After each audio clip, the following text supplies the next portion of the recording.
Hello viewers, we'll be going over silver futures. In this video, we'll be going over my trade idea of the week and how I developed that idea. So let's start off with the technical analysis. We closed flat on Friday. On the 1-hour chart, we approach the negative MACD and we see slight signs of it converging. And we bounce right along the 50 moving average, this yellow line.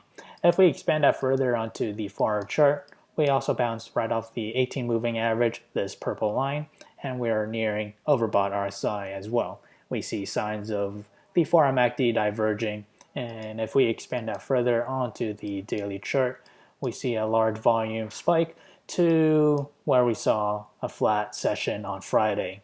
We see no signs of it diverging on the daily MACD, and we're still on overbought RSI.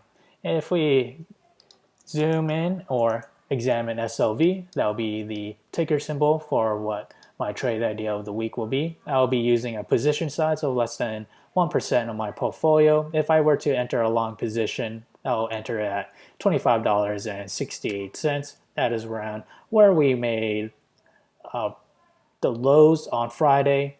And as for my sell target on that long position will be $26.36. And my stop loss for that long position is $25.52.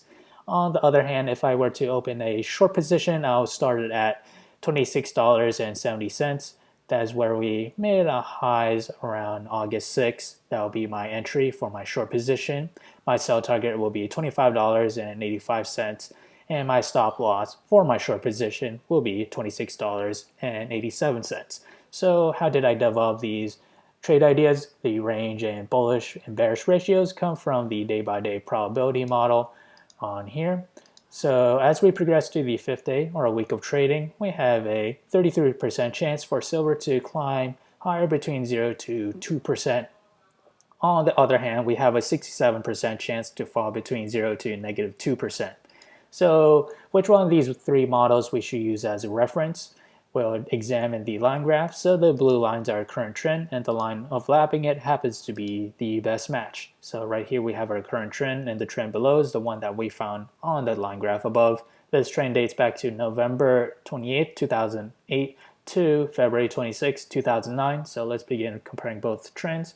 So on the current trend, we have 1, 2, 3 points, and on the trend in question, we also have 1, 2, 3 points. So there's reason to believe if the trends and patterns are somewhat the same, the outcome and forecast should be fairly the same. So again, the model that we just examined, November 28, 2008 to February 26, 2009. So we have 1 day out, that will be a Monday, and 2 days out will be a Tuesday, and so on. So we have 3 days out, 4 days out, and 5 days out, or a week of trading. We see silver futures continue to climb higher.